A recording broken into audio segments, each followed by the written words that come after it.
E se Jó não tivesse passado por toda a destruição, diz o texto no final, ele chega pra Deus e fala, porra, desculpa, cara. Capítulo 42, olha, fiz merda. Tava eu aqui te exigindo aqui as contas. Ele diz uma coisa bonita, ele fala assim, antes eu só sabia de ti por ouvir dizer. Agora os meus olhos te veem. Sem Satanás, não tem a visão.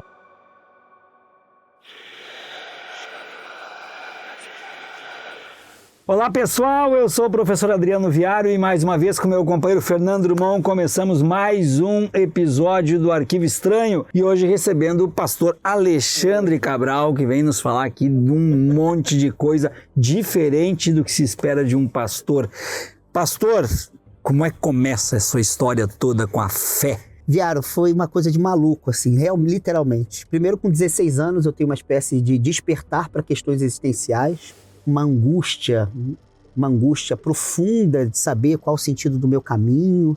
Eu me lembro que eu tinha uma namorada que ela foi muito importante por dois motivos nesse momento. Um, porque ela animou bastante a minha busca e depois que ela me botou um chifre... E aí, cara, ser corno é uma revolução. E aí eu, corno novinho. Ser corno é uma revolução.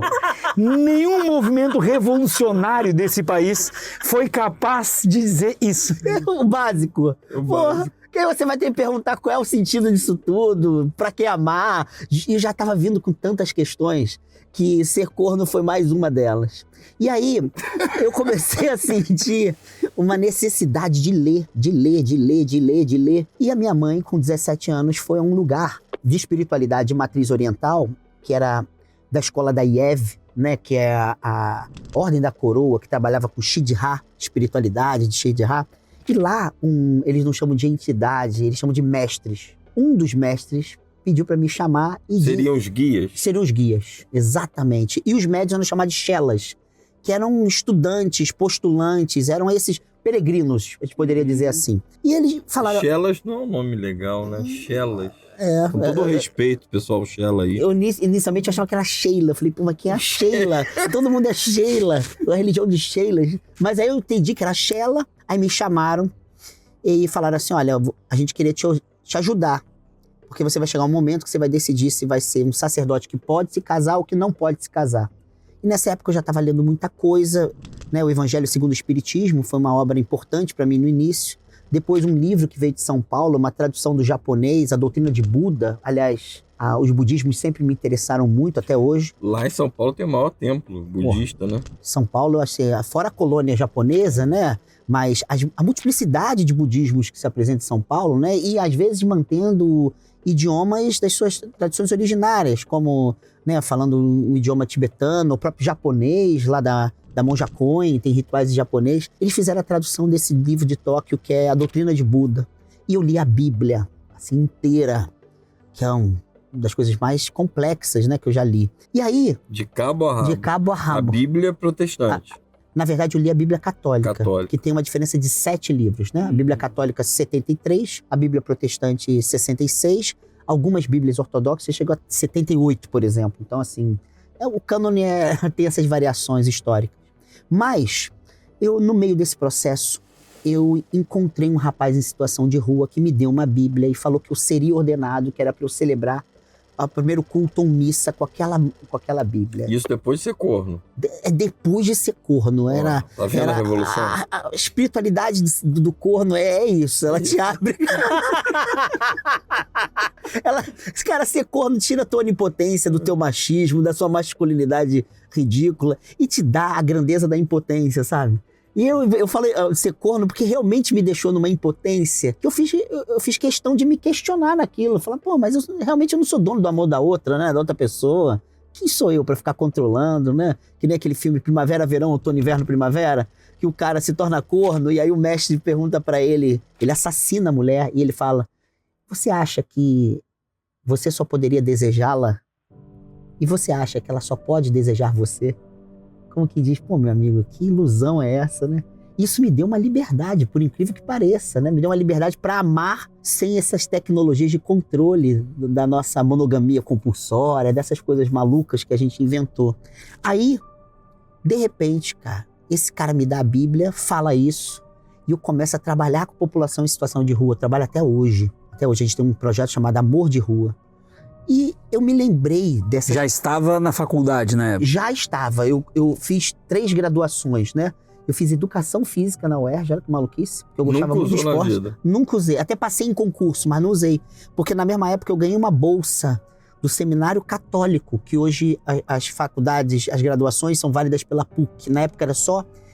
As graduações eram válidas por Roma. Então meu diploma inicialmente era um diploma romano. Eu fiz filosofia, fiz teologia.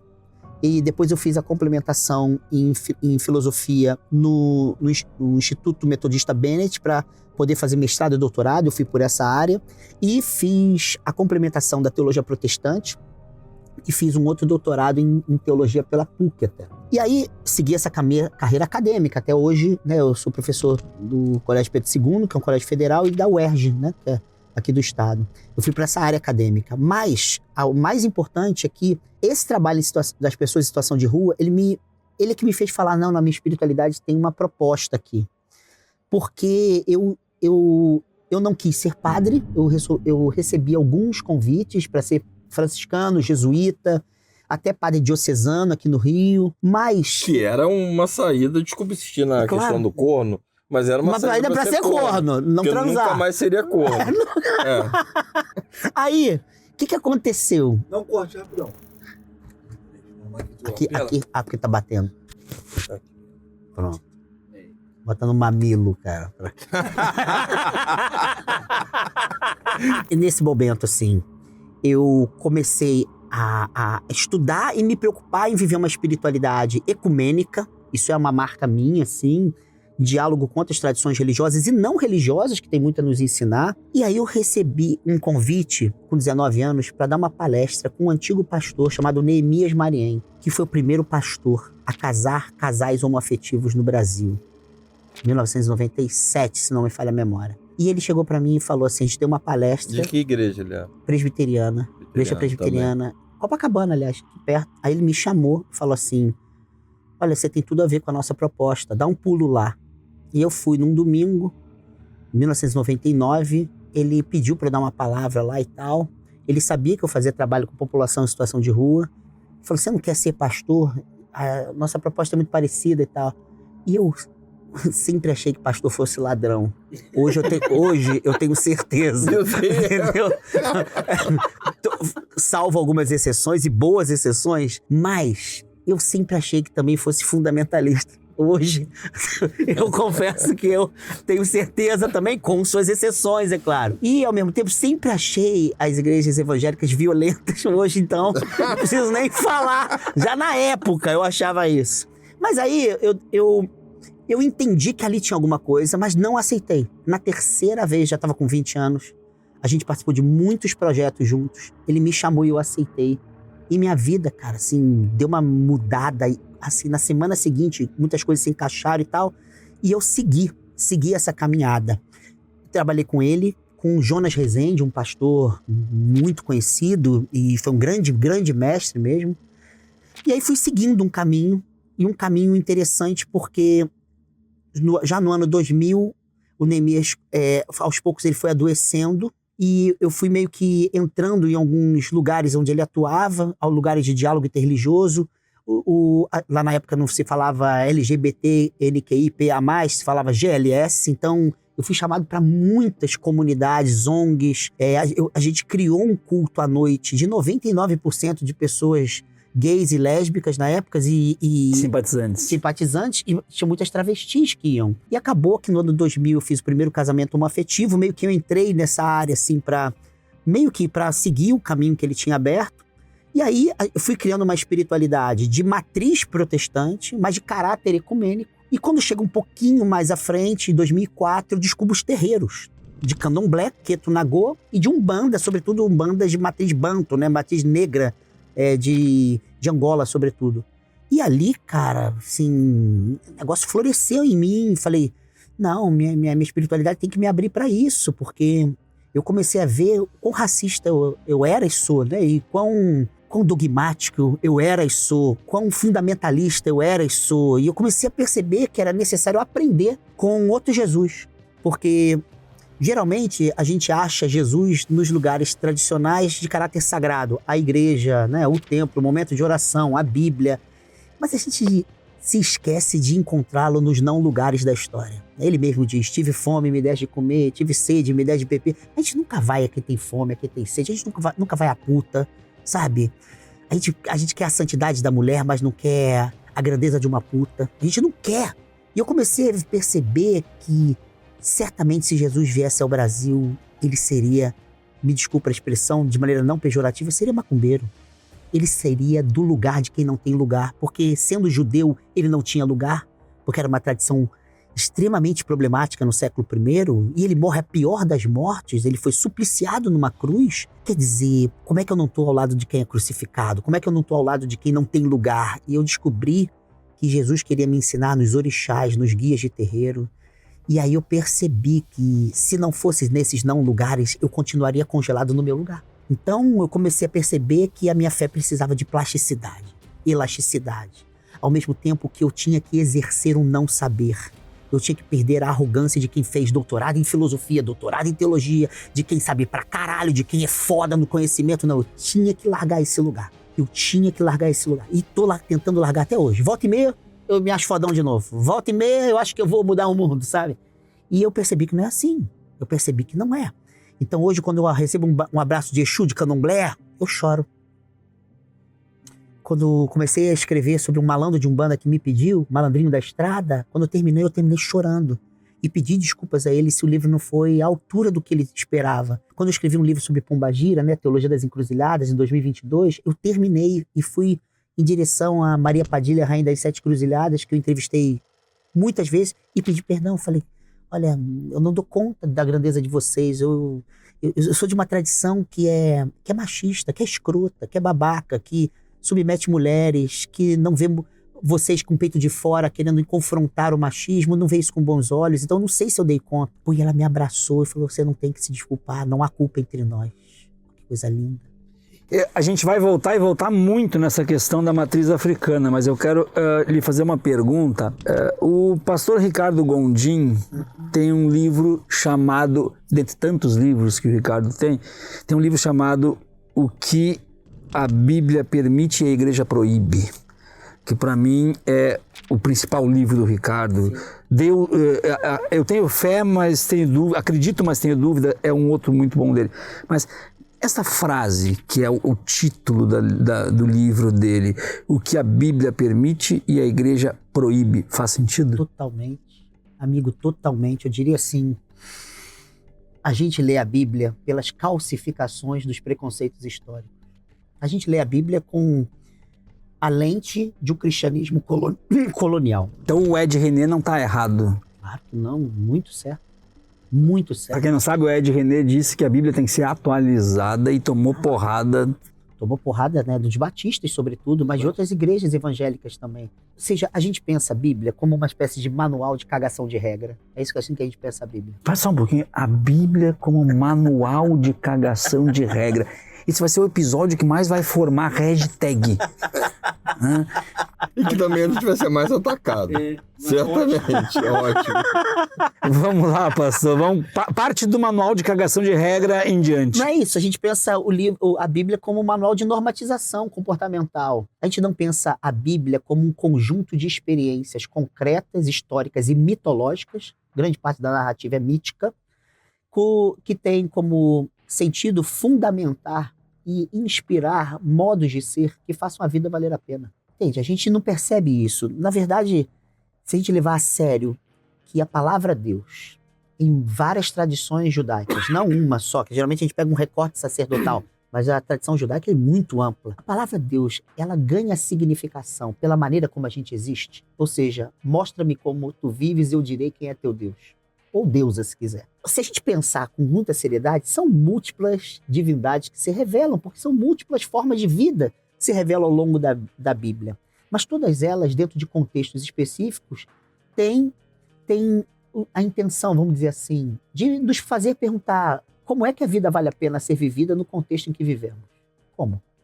Quando você tira os contextos que vivemos, quando você tira a concretude nas nossas experiências e pega a Bíblia vindo de cima para baixo, ou seja, não nascendo das entranhas das nossas experiências, aquilo se torna meramente um manual de cagação de regra.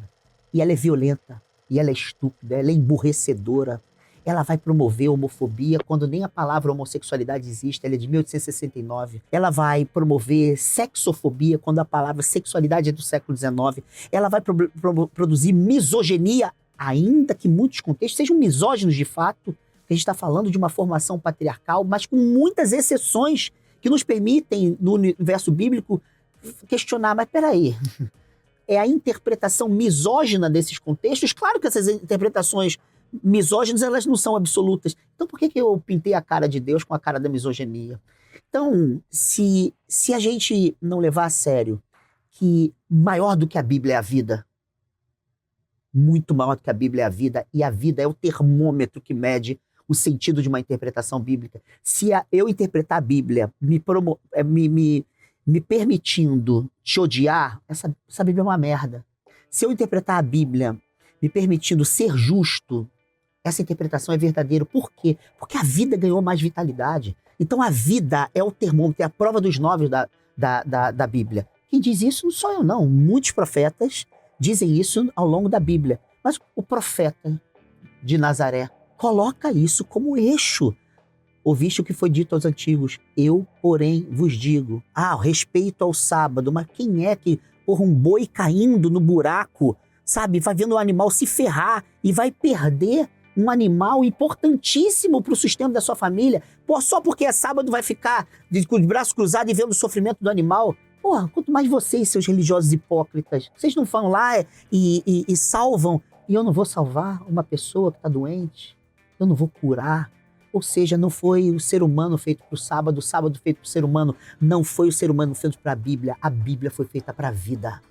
A gente tem que começar a perverter essa ótica, que não permite ter uma ética de liberdade, afetos de liberdade, pensamentos de liberdade, mas a gente, como diz o Rubem Alves, o grande mestre Rubem Alves, que me influenciou muito ao longo da vida, há religiões que são gaiolas, há religiões que são asas. Há Bíblias que são gaiolas, há Bíblias que são asas. Há deuses e deusas que são gaiolas, há deuses e deusas que são asas. O que nos permite voar? Qual a interpretação mais bonita? É aquela que me permite voar. Se não me permite voar, vai pra merda, não faz sentido. Mas você tá xingando Deus. Não, eu tô afirmando a vida, onde a palavra Deus ainda faz sentido. Ser o Deus da vida é o que faz o Deus da Bíblia ainda valer a pena. Se for o Deus dos cativeiros e da morte, para que serviu que nos escraviza? Então essa hoje é a minha posição diante da Bíblia. Ele é um meio. O fim é a vida. Perfeito. Calma aí. Fala alguma coisa, Fernando. Eu preciso parar um pouco, tá difícil. Tá difícil. Nós falamos de Ricardo Gondim porque é um grande amigo que eu tenho, um grande amigo que a vida me deu, e o Gondim me ajudou muito no livro Eu Creio, Mas Tenho Dúvidas. Foi o primeiro livro do Gondim que eu li, porque aquele livro me chamou a atenção quando eu vi na estante aquela capa verde, Eu Creio, Mas Tenho Dúvidas. E eu fui ver um pastor, e hoje é meu amigo, e recebi pelo correio todos os livros dele, li todos os livros dele. A gente saiu do comentário da frase, o que a Bíblia permite, mas a igreja proíbe. E agora eu quero complementar com creio, mas tenho dúvidas. O pastor Alexandre Cabral tem dúvidas? Só tenho. Se posso te falar, certeza quase nenhuma. Mas sabe, não tô brincando, não é para polemizar, não. Quase nenhuma. Isso já me incomodou bastante, mas muito. Hoje em dia, eu ganho força sim. Pelo seguinte, eu comecei a perceber, não só nas leituras, é claro, mas na experiência vivida mesmo, é que fé não é acreditar. O acreditar, ele te dá uma segurança. A segurança de que uma doutrina resolve, de que uma resposta resolve, de que uma tradição resolve. Ele te dá. E se assegurando do que será. O Rubem Alves me ensinou uma coisa bonita. Ele disse que fé é estar pendurado num galho com um morango na ponta e com os pés sem asas num abismo, se deliciando com o gosto do morango, mas sabendo que a qualquer momento o galho pode romper.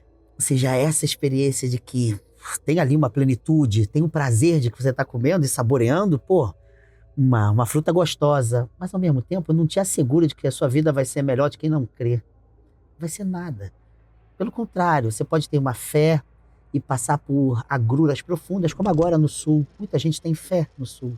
No Rio Grande do Sul, muita gente tem fé e está passando por agruras e absurdos, experiências extremamente violentas de todos os lados. Mulheres sendo violadas dentro de um espaço coletivo que está abrigando pessoas que perderam suas casas. Então, e essas mulheres podem ter muita fé. A fé, ela não te garante nada, como um asfalto no chão. E quando um padre lá no Rio Grande do Sul, que viralizou na internet, diz que o Rio Grande do Sul está passando pelo que está passando porque tem muito terreiro de Umbanda.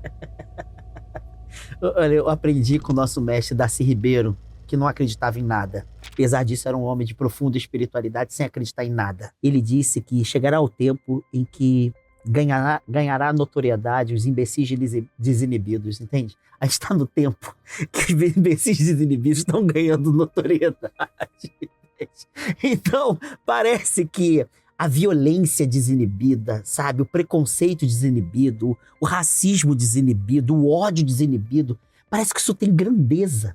Então, essas falas, são falas nocivas, violentas, que arrancam aplausos e que não vão produzir nesse momento solidariedade, amor, né, envolvimento, compaixão. O que esse padre ganhou no coração das pessoas com a produção de compaixão? Nada. Por isso que a fé, muito mais do que a certeza e a conexão com o verbo acreditar, ela te dá a grandeza da entrega, mas não a certeza de que dará certo. E é exatamente por isso que a fé tem que exigir da gente dúvida constante. Por quê? Se a gente transformar a areia movediça em cimento, em asfalto, é porque deixou de ser fé e se tornou crendice. E quando a gente tem crendice, em nome das nossas certezas, a gente obriga a realidade a se dobrar a elas. Os outros a serem como nós dizemos que tem que ser, os outros acreditarem no que nós dizemos que tem que ser, ou seja, a gente transforma a fé em violência. Por isso que o filósofo Kierkegaard, filósofo e teólogo, né, dinamarquês do século XIX, ele disse uma coisa bonita, ele disse que a fé é um salto no infinito, para receber do infinito a possibilidade de ser quem nós somos. Bah. Ou seja, fé tem a ver com quem nós nos tornamos e não com as certezas que nós cultivamos. E por isso é que uma fé sem angústia, diz ele, não é fé. Jesus de Nazaré estava no Getsêmani e diz o texto lá, o Evangelho de João, que o seu coração se encheu de angústia. Se ele fosse tão grande pelas certezas que teria, para que ter angústia? Angústia é de quem não tem nada seguro nos pés, quem está na corda bamba. Ou seja, quem está no reino da liberdade, não das necessidades coercitivas. Porque se a gente já sabe como será, para que tentar ser de outro modo? Mas se a gente está no reino da possibilidade, então se a gente não se angustiar, não duvidar, como é que a gente exerce a grandeza dos nossos passos? Quão necessária é a fé para ser botafoguense, pastor? Cara, aí é para quem tem a fé mais profunda, porque é o time de Jesus de Nazaré. A minoria sofre pra caceta. Botafogo é o time de Jesus, gente. Porque é o time da minoria. Porra, você chega lá, sei lá, o Botafogo no ápice ano passado, suando a camisa pra chegar a 25 mil. Porra, torcedores, aí, porra, ganhando todo mundo, 30 mil fazendo esforço, porra, qualquer torcida estaria gente de fora, porra, a gente chorando pra ter lá, pra lotar o que eles nos ofereciam lá, né, o nosso John Textor tava querendo nos oferecer, aí, Botafogo no ápice, porra, eu já tirando onda com todo mundo, os flamenguistas eu tava assim, porra, acabando. Do nada, eu tô viajando em Recife, a gente perde no último instante pro Palmeiras. Depois, ali, né? Perdeu o título. Porra, perdeu. Depois pro Grêmio, cara. Cara, aquelas coisas que você fala. Aí você fala, é o seguinte, você tem que ter Grêmio muito... é foda, cara. Perder Porra, pro Grêmio. Pro Grêmio, você é colorado, Perder puta pro Grêmio merda. não dá, cara. Mas aí, eu descobri, cara. Primeiro é o time de Jesus, porque Jesus tá com quem sofre. Né? Essa é a primeira coisa. Depois, ele é o time de quem tem fé e muito amor, porque você tem que ter um amor incondicional para você conseguir continuar a torcer para um time que não vai te dar nenhuma certeza de que amanhã você vai ser feliz. Muito bom. Muito bom, gente. Eu quero pedir que vocês curtam, compartilhem, comentem, porque tem muita coisa pela frente ainda. Drummond. Pastor, você fala no seu primeiro livro que você foi orientado, e eu queria saber todo esse processo. Mas antes eu quero contar uma coisa. para a comunidade. Hoje, eu e o Bro gravamos um vídeo curto, que certamente era depois desse episódio, né? Mas foi gravado hoje, na data de hoje, sobre Maria Padilha das Sete Cruzilhadas. Não só isso, eu devo ainda estar vivo a essa entidade. Então eu queria que você me dissesse como que ela te orientou, se foi através de um médium, se você escutou. Conta pra gente como é que foi essa feitura desse livro. Tem essa Padilha que eu tô falando, ela ri assim. Eu até brinco com ela, eu falei assim, olha, eu acho que vou começar a dar cursos da sua risada, mas pra ganhar dinheiro. Porque eu sou pastor, né, cara? Tem aquela que você já sabe como é que é. Vou ganhar o dinheiro em cima dessa risada aí. Mas a minha relação com o povo de terreiro chegou um momento foi assim, realmente revolucionário na minha vida. Eu estava em 2017, se não me falha a memória, no terreiro de uma grande irmã minha, Mãe Viviane de Oxum. Vocês podem convidá-la aqui, uma mulher com uma história linda de vida. Mãe Viviane de Oxum falou para mim assim, olha, meu o malandrinho, ele tem histórias espetaculares. E sempre que alguém quer escrever, ele diz que ainda vem uma pessoa que vai escrever e tal. Eu queria que você conhecesse ele. Aí no final de uma gira de Exu, ele aparece. Com aquele jeito, batendo a mão num, do outro. E não falou comigo. Eu falei, o cara não vai falar comigo, eu tô aqui. Pô, quero dar um abraço no cara. E aí, quando tá terminando a gira, ele pede pra eu pegar um papel e fala assim, vai fazer escrevinhador. Você tem autorização de Aruanda. E eu escrevi o livro Teologia da Malandragem, que saiu em 2019. E aí, quando terminou, ele falou, você tem autoridade para escrever o que você achar importante sobre a gente. Tal. E eu, de 2019, eu comecei a entrevistar pombagiras, porque eu ia participar de um congresso em São Paulo e eu queria citar no final alguns pensamentos de pombagiras para falar de um tipo de feminismo que nasce repleto de brasilidade. Porque geralmente a gente importa certas lutas, Estados Unidos, Europa, a gente tem nomes como Simone de Beauvoir, como Angela Davis, mas eles vêm do norte, apesar da grandeza desses nomes. E eu falei, que coisa mais abrasileirada, cheia de brasilidade, porque mesmo a Maria Padilha tem relação com a Espanha, mas ela vem cheia de brasilidade, né? E aí eu comecei a entrevistar e essa mãe de santo, Mãe Viviane, ela recebe a Maria Padilha, né? A Dona Sete, Rainha das Sete Cruzilhadas. E aí ela falou que eu tinha total liberdade e eu falei que eu queria muito escrever sobre elas. E eu cito muitas dessas pesquisas num livro meu que sai em 2021. Mas eu falei, não, eu quero um livro só sobre elas. E aí eu comecei, cara, 4 anos de entrevista. Esse, eu acho que é o 5º pro 6º agora. Mas eu comecei a ir tudo que lugar que você imaginar, Baixada Fluminense, Zona Norte, Zona Oeste, entrevistar. E ela era o fio condutor. Então eu entrevistei ela em vários Mas como lugares. ela era esse fio condutor? Porque, como eu tinha muita intimidade com a Mãe de Santo, ela que falou, olha, você pode me chamar e eu venho através dela. E aí fazia as entrevistas, ela incorporava. Aconteceram coisas comigo fora das incorporações, eu não incorporo nem gripe, esse ano eu incorporei a dengue, mas nem o Wi-Fi, nada, né? nada, eu sou minha filha incorpora todo mundo, minha filha espirrou, incorporou não sei quem. Aí, ela começou a vir e falar, cara. E aí, as pombagiras têm isso, ela tem um humor interessante, desconstrutivo e criativo. E elas começaram a dizer que eram minhas namoradas. Aí essa, Dona Sete, falou esse ano que ela é minha esposa. Eu falei, deixei de ser namorada, eu sou esposa. Mas ela falou que a gente tem uma relação aberta. Então eu posso pegar quem eu quiser, quem ela quiser, e a gente continua no nosso amor. Ela falou isso. Então eu falei pra ela, amor não monogâmico, hein? Nosso amor é não monogâmico. E aí, cara, ela, que foi a que eu mais entrevistei, eu entrevistei duas que eu entrevistei muito, muito, muito mesmo. Foi ela e a Maria Mulambo das Almas.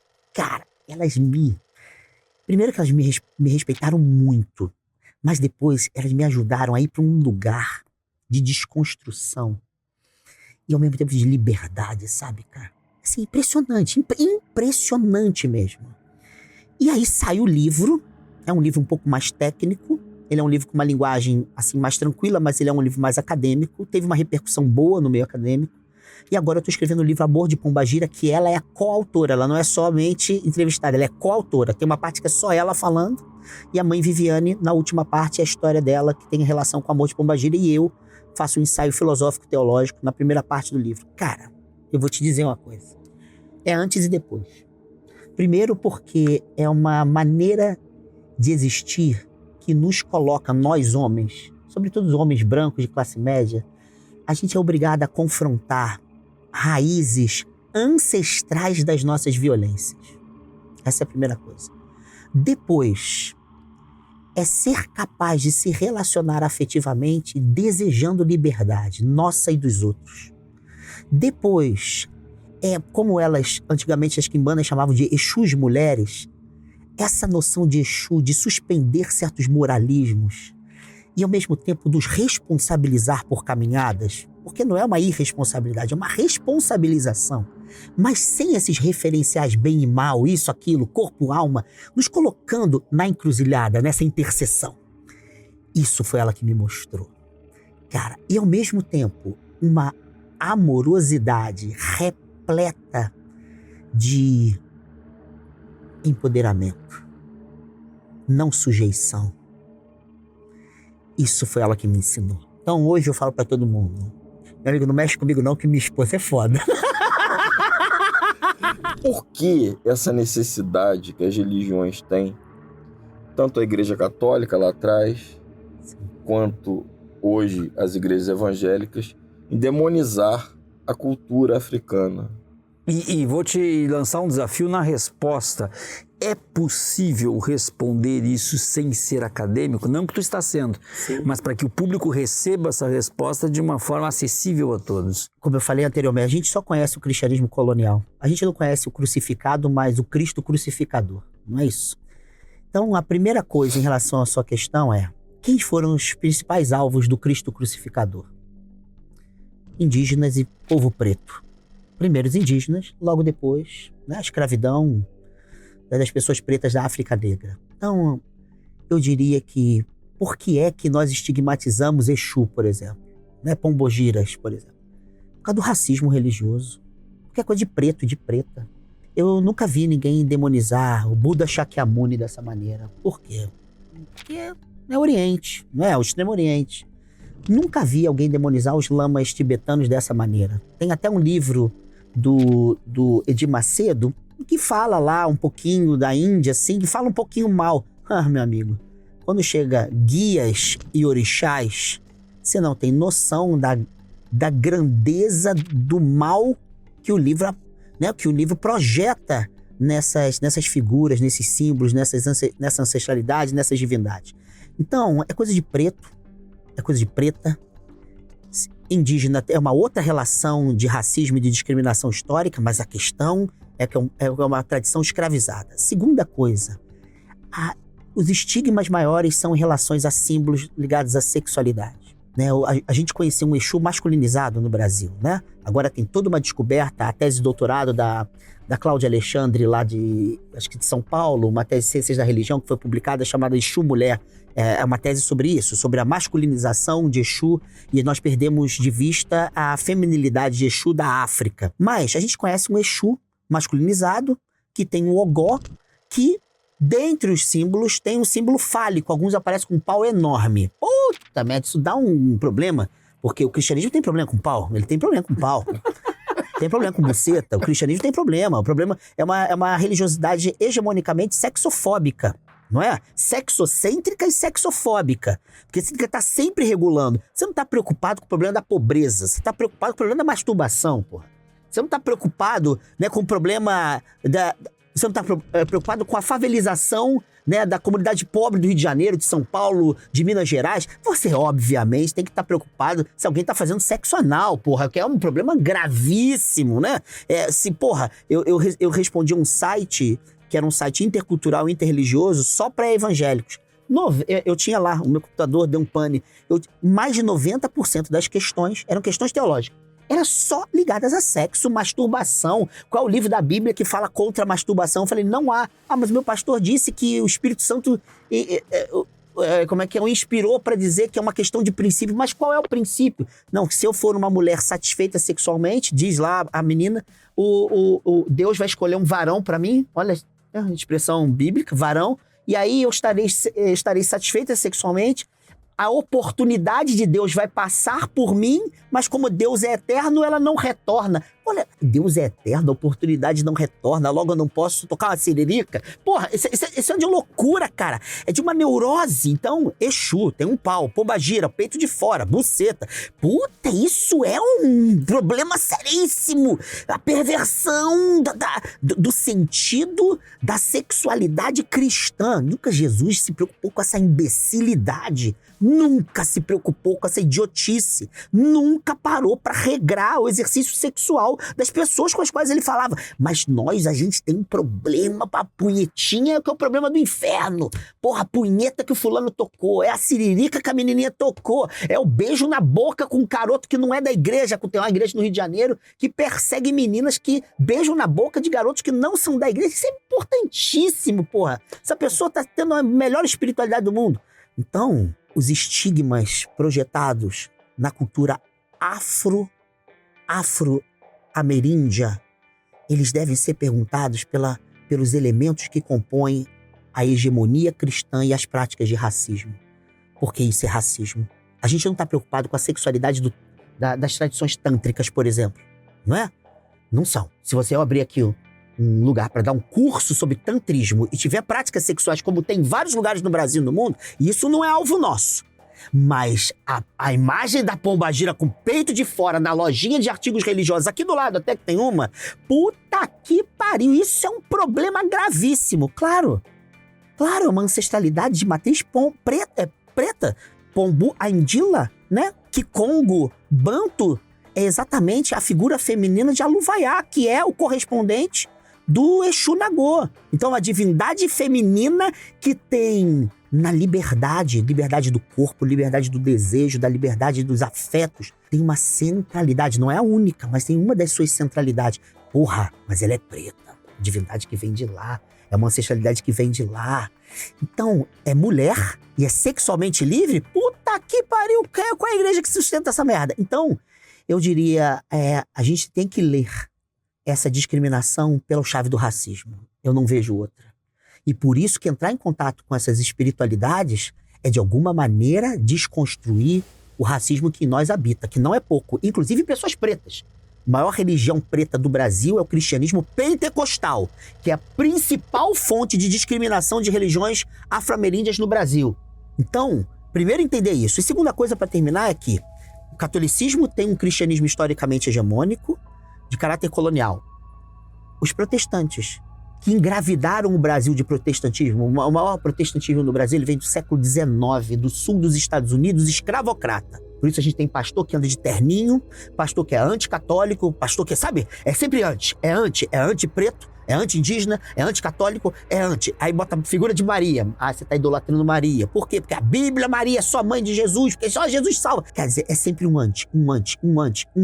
Porque a gente conhece o movimento protestante hegemonicamente de lugares escravocratas. A gente não conhece o protestantismo de Martin Luther King Jr., de Desmond Tutu, o grande braço direito de Nelson Mandela, de Martinho Lutero, sabe, de Dorothy Sölle, lá da Alemanha, uma grande pensadora sobre a questão do sofrimento, sobre um Deus enfraquecido que se identifica com os enfraquecidos do mundo. A gente não conhece esse protestantismo. A gente conhece o protestantismo escravocrata. De que lado está o protestantismo de John e Charles Wesley?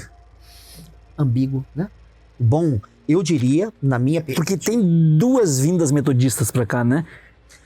Tem um metodismo de muitos amigos meus e amigas minhas que são afeitos a pensar e deixar pensar. Um dos princípios do metodismo, liberdade de pensamento. E ao mesmo tempo, o evangelho medido pelos efeitos da produção de justiça na sociedade. Então, quando começa a Revolução Industrial na Inglaterra, John Wesley estava onde? Lá, com os trabalhadores, todos cagados de carvão, tendo explorados, desculpa o português, se fudendo no meio daquele momento do capitalismo, que foi um momento que matou gente pra caceta. Ele estava lá sofrendo com o povo. Foi isso que foi levado para os Estados Unidos posteriormente. O movimento metodista, ele tem uma experiência do Espírito Santo, de avivamento, portanto, muitas aspas no que eu vou dizer, uma espécie de pentecostalização da experiência da fé. Então, toda essa experiência do encontro com o Espírito vivo, com essa chama que nos chama e nos atiça, né, para exercer a fé repleta da presença do Espírito Santo em nós. Isso é a primeira coisa. Então, é uma fé experiencial, é uma fé vivencial. A outra questão é que nós temos a ênfase na produção de justiça social, então a confrontação com o tempo, com as dores do seu tempo, com as dores políticas, econômicas, sociais do seu tempo. Depois nós temos uma ênfase bonita, que é a educação. O movimento metodista é um movimento sempre de promoção da educação. Entretanto, no Brasil, houve uma paulatina pentecostalização de uma certa área, essa é a primeira coisa, o que não é um mal, mas houve uma apropriação da moralidade de um certo nicho evangélico que vem dos Estados Unidos com um rigor moral que eu dizia que muitas vezes é produtora de muitas violências. Então, essa tensão entre a liberdade do pensar e deixar pensar, a responsabilidade pelas questões sociais, o amor à educação e, ao mesmo tempo, a moralização, e uma moralização repleta de elementos pentecostais que te dão a sensação de experiência de Deus, de superioridade, totalmente conectadas com a retidão moral. Então, que é um perigo. Que estão mexendo, inclusive, nas grades curriculares de faculdades de teologia. Totalmente. Segundo o artigo maravilhoso do pastor Sérgio Duzilek, Sim. que ele traz a questão da Igreja Batista, da influência dos Estados Unidos, que estão mexendo na grade curricular das teologias. E no caso do Brasil, você tem, eu diria assim, duas grandes teologias que são muito perigosas e que estão se desenvolvendo em vários lugares evangélicos há muitos anos. Uma delas mais recente. A do domínio, que é mais recente, assim, o pensamento dela é mais recente, e a teologia da prosperidade, que é quase que um capitalismo de fé. Né? É uma fé com princípios capitalistas. A do domínio não é uma espécie de upgrade da prosperidade? Ela é uma potencialização. Mas ela escolhe os seus heróis em detrimento da fraqueza da cruz. Porque tem um problema, é que, teologicamente falando, quando você... Desculpa o português. Quando você quer ser muito foda na fé, alguém chega e fala assim, mas aquele cara estava crucificado. Olha pra cruz. Esse cara não é fodão assim como você tá imaginando, não. Esse cara não é da cultura do sucesso. Seria mais ou menos como chegar pro imperador romano e dizer memento mori no ouvido dele. Calma aí, tua morte tá chegando. É mais ou menos pra você chegar com esse cristianismo do sucesso, né, da meritocracia, do fodão e falar assim, olha ali a cruz. Olha os textos de Paulo, que fala que o importante é a graça e não a lei, não é a meritocracia, mas a gratuidade. Aí quando você chega nisso, tem algum freio. Entretanto, quando você chega a uma teologia do domínio, meu camarada, Jesus não importa muito, Paulo não importa muito, importa Davi. Sim. Entendeu? Claro. Importa Davi. Importa uma certa monarquia absolutista. E não é o Davi jovem. Não, é o Davi que passou o rodo em geral, que tá ali no poder. É esse Davi. E é o Davi canalha, porque Davi é canalha, não é isso? Ele coloca um comandante, cara, Urias, pra se ferrar numa guerra, pra pegar a mulher dele, e ele já tinha abusado dessa mulher. Então, Batseba, exatamente, cara. Como é que você pode? Mas o discurso é isso. É o ufanismo da política do atual Israel. Por quê? Mas ele é o homem segundo o coração de Deus. Segundo o coração de Deus, e é exatamente isso que é falado. Não importa o quanto ele foi violento, não importa se ele abusou dessa mulher. Não importa. Importa que ele é o rei segundo o coração de Deus. Logo, a vontade de Deus é o domínio. É o sucesso do domínio. Onde é que entra o pastor Alexandre Cabral no altar de uma igreja com todas essas ideias? Cara, aqui, ó. Te mostro. Aqui foi Maria Padilha, rainha das sete cruzilhadas, que me deu, depois que eu estava terminando o livro, me deu.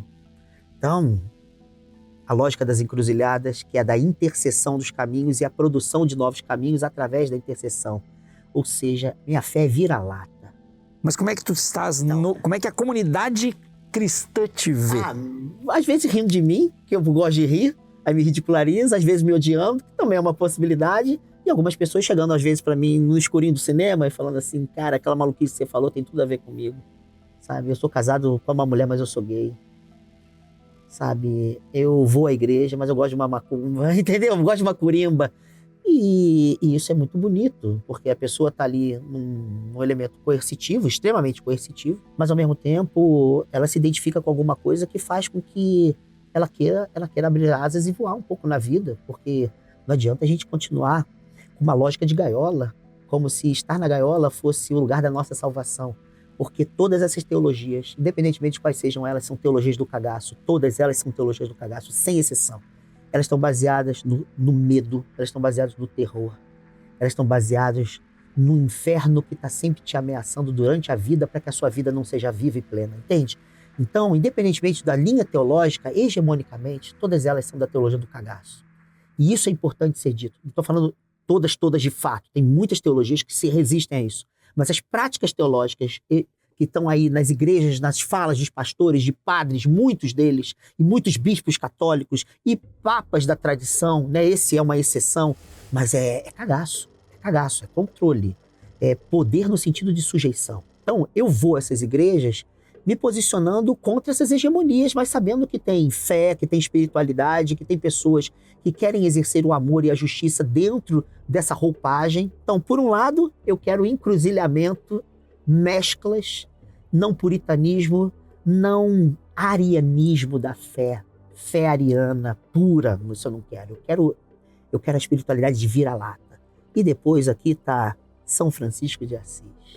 E como diz a tradição franciscana, é o primeiro depois do único.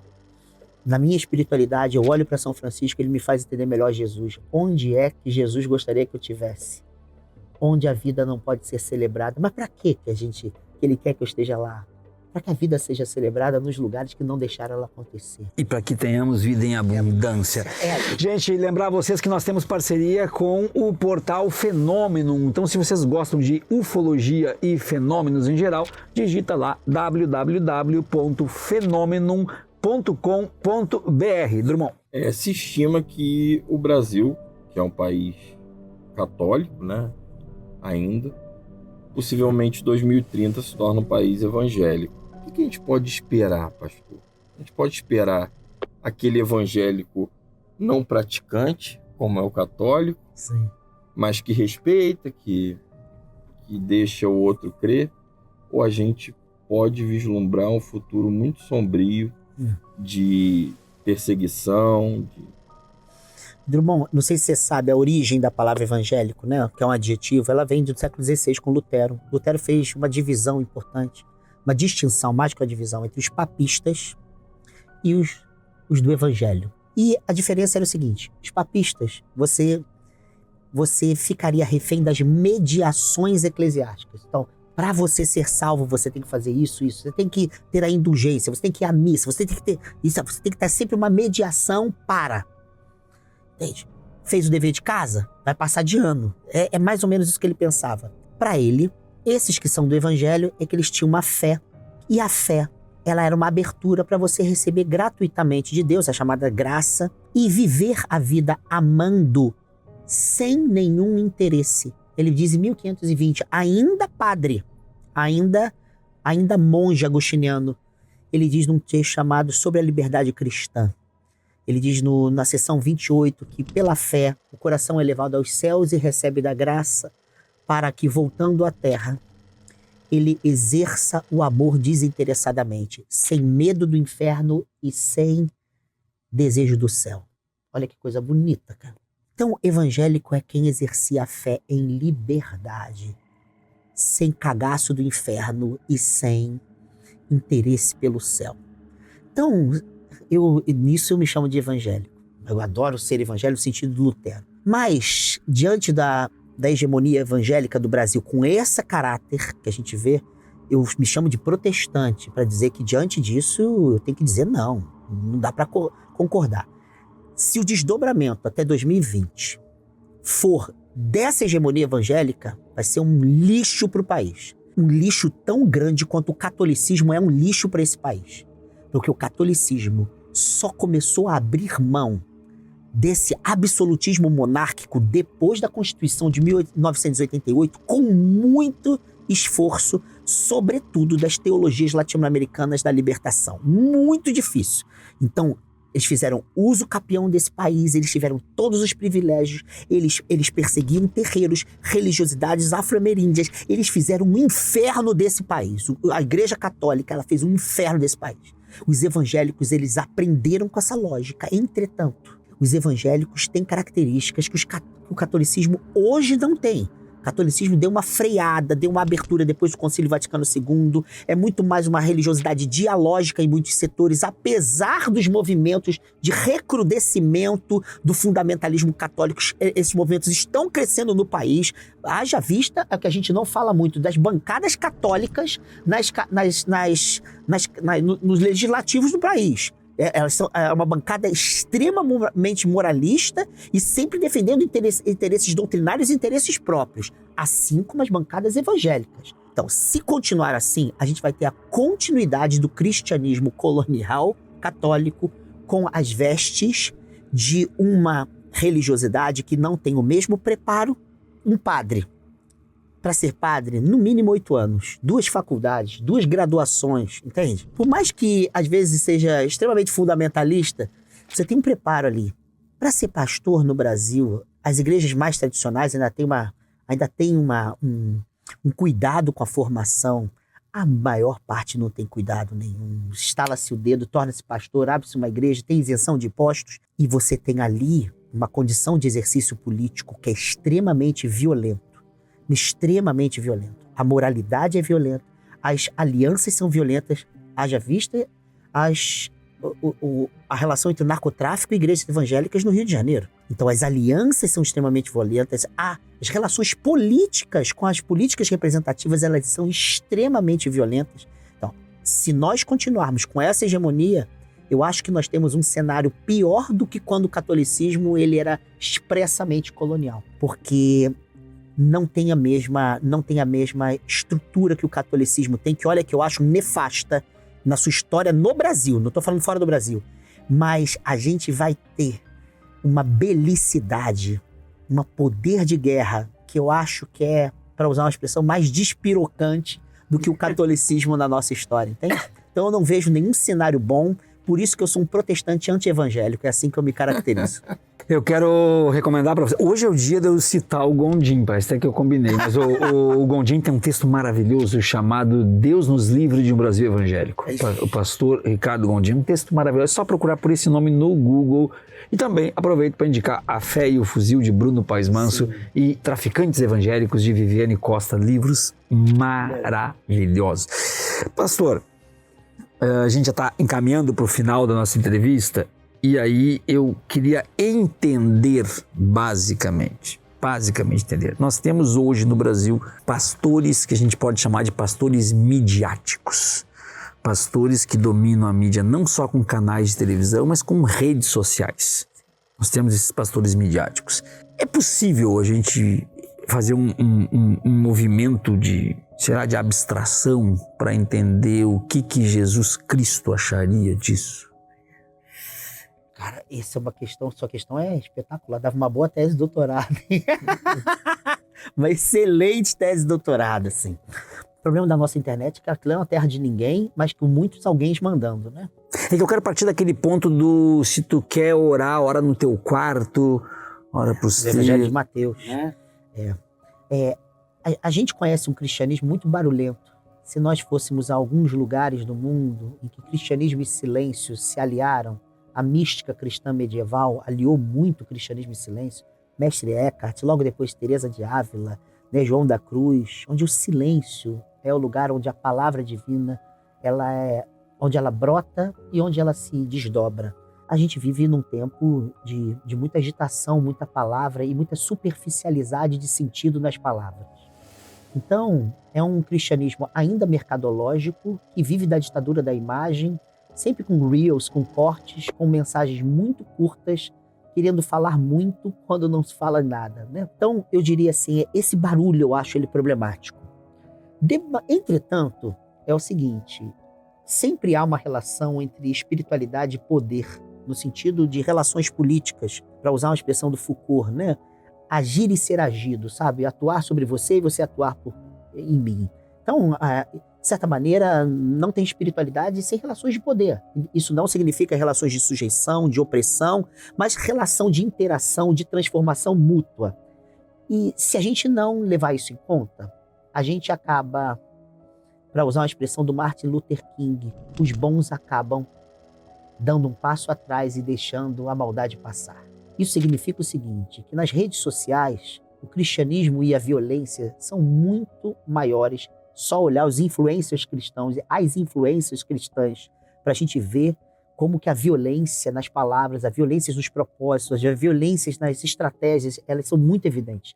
Se a gente se abstrair de entrar ali e apresentar, mesmo que seja na superficialidade daquele tempo, daquele tipo de fala e daquelas imagens, alguma coisa, se a gente mostrar alguma coisa que se contrapõe a isso, o meu medo é que isso se torne... O medo é que isso se universalize no país, mais do que já tende a ser universal. Então, eu acho que ali é um espaço de disputa. A gente tem que disputar outras espiritualidades possíveis, cristãs e não cristãs. A gente tem que disputar isso. Você gosta de ufologia? Cara, como nós temos discursos de criticando ufologia por falta de cientificidade, falta disso, falta daquilo, falta daquilo.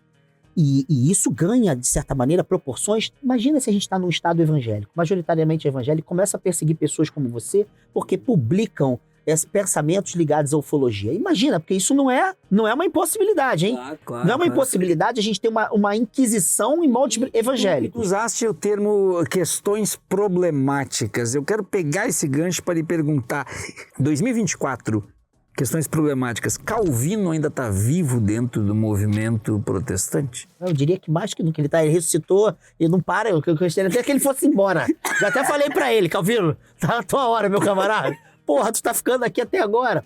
Claro que o calvinismo, o calvino, assim como o freudianismo não é Freud, o calvinismo não é Calvino, mas tem um elemento do calvinismo que venceu entre nós, para usar lá a análise do Max Weber, que pensar a ética protestante segundo o espírito do capitalismo, sabe? Uhum. E, de certa maneira, a gente tem uma sociedade que cada vez mais está baseada em princípios. Não é só princípios de mercantilização, de troca de mercadorias, não. É princípio de produtividade, é princípio de certas meritocracias em lugares onde a meritocracia não funciona. Porque a meritocracia ela não é ruim. O ruim é a absolutização dela. E mais do que isso, a justificação da pobreza como pecado, do sofrimento como pecado. Como quem diz... Né? O Paulo Freire tem um texto de 1996, que é o penúltimo livro dele, Pedagogia da Autonomia, em que ele diz que ele está nos Estados Unidos e vê uma mulher desempregada vivendo lá de um programa social na merda, mas ela estava se sentindo muito culpada. E aí o Paulo Freire pergunta para ela, mas por que ela está se sentindo assim? Ela falou, porque eu não venci. Mas como assim? Eu não venci na vida? Por quê? Porque eu não tive sucesso, eu não tive isso, não tive aquilo. Ela falou assim, por que a senhora está dizendo isso? Ela falou assim, porque eu vivo de assistência social do governo e eu sou pobre. E ele fala assim, mas você não pensou que existem outras pessoas que nem você, que nesse sistema que nos rege não necessariamente tem lugar para todo mundo? Aí começou a falar, ela falou assim, não. E aí ela diz o seguinte, ela fala assim, a culpa é minha por ter dado tudo errado. E aí o Paulo Freire comenta, o sistema opressor sempre se reproduz quando o pobre se sente culpado pela própria pobreza. O calvinismo fez isso com o mundo. E o nosso calvinismo faz isso conosco. Então eu quero que esse calvinismo vá para o inferno. Já não aguento mais essa babaquice. Entende? Drummond. E por falar em inferno, o diabo existe? E se Jesus estaria num terreiro, o diabo estaria num templo evangélico? Porra. Porra, muito boa a tua pergunta, Drummond. Foda. Ó, vou te dizer o seguinte. Eu escrevi um livro em 2012 sobre o diabo. Eu e Jonas Rezende. Chamado A Redenção de Deus sobre o Diabo e a Inocência. E eu lancei um livro sobre o Jonas, chamado Poeta da Fé. A gente estava numa cafeteria no Ipanema, em 2009, e ele começou a viajar na maionese. Jonas tinha umas coisas assim. E ele falou assim, cara, você já pensou que nesse mito bem tosco cristão, o diabo e Deus eram amigos? Aí, de repente, o diabo decaiu e Deus expulsou ele. Por quem excluiu foi Deus? Aí começou a viajar na maionese. Falei, vamos escrever sobre isso. Aí eu passei um bom tempo da minha vida estudando diabo e demônio, que eu acho que é um estudo maravilhoso, porque você aprende muita coisa, né, do lixo da nossa tradição, mas também se ri bastante, né? Então, eu fiquei estudando isso. E eu diria o seguinte, a nossa ideia de diabo nem na Bíblia cabe, né? Satanás, o opositor, ele só ganha consciência individualizada no livro de 2 Crônicas. Já existia Satanás sem existir consciência individualizada. Satã, como opositor, já estava com o Deus Yahvé no jardim do Éden, com Adão e Eva, que toda a natureza. Mas Satã estava lá, mas não tinha nenhuma consciência individualizada. Então, Satã era muito mais uma dimensão do que uma pessoa, entende? Então, a construção da personificação de Satanás, ela é muito posterior. Entretanto, a palavra diabo, ela é o contrário em grego, diabolos, de símbolo. Um é um princípio de unificação, o outro é o princípio do corte. O corte por si só é maravilhoso. Toda decisão nossa não é um corte? Claro. Ou seja, tem experiências nossas que se a gente não corta, nada se renova. Quando Jesus de Nazaré, capítulos 4 de Mateus e Lucas, ele discute com o diabo sabe a Bíblia, o diabo é bom de Bíblia pra caceta. E o diabo fica confrontando Jesus, que ainda não tinha aparecido na sua mensagem do reino, ele ainda não tinha aparecido publicamente. E diz o texto, olha isso, olha que loucura, que Jesus tinha acabado de ser batizado, o Espírito Santo baixa lá e fala aquelas coisas, a pomba aparece, o Pai fala, aquela coisa, né, grandiosa, e de repente, o mesmo Jesus, cheio do Espírito Santo, é levado para o deserto para ter com o diabo pelo Espírito. Deus leva Jesus para bater um papo com o diabo. 40 dias, 40 noites, teve fome, o diabo chega. E é bonito o diálogo, porque são 3 tentações baseadas em Bíblia. O diabo é bom. E aí Jesus confronta. E quando confronta, ele se diferencia de quem ele foi, ele é cortado. E ele sai dali e começa a tarefa dele para o mundo. E o Evangelho de Lucas diz assim, o diabo foi-se embora para retornar em momento oportuno. Sem diabo não há corte, sem corte a gente só é uma eterna repetição do que é e do que foi. Ali o diabo é produtor de futuro. Ali o diabo não é o símbolo do mal. Entretanto, o Satanás de Jó, ele bate um papo, é uma aposta. E se Jó não tivesse passado por toda a destruição, diz o texto no final, ele chega para Deus e fala, porra, desculpa, cara. Capítulo 42, olha, fiz merda. Tava eu aqui te exigindo aqui as contas. Ele diz uma coisa bonita, ele fala assim, antes eu só sabia de ti por ouvir dizer, agora os meus olhos te veem, sem Satanás não tem a visão. Então, tem muitos textos que são linhas de fuga da identificação do diabo com o mal.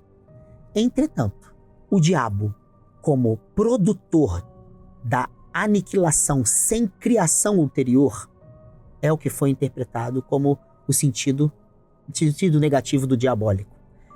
Se é assim, então fazendo uma interpretação mais interessante, mais do mito e menos da objetificação, de achar que aquilo é uma pessoazinha, isso é ridículo, isso é uma imbecilidade tremenda, uma cultura mítica vai se adequar às nossas categorias atuais, isso é idiotice.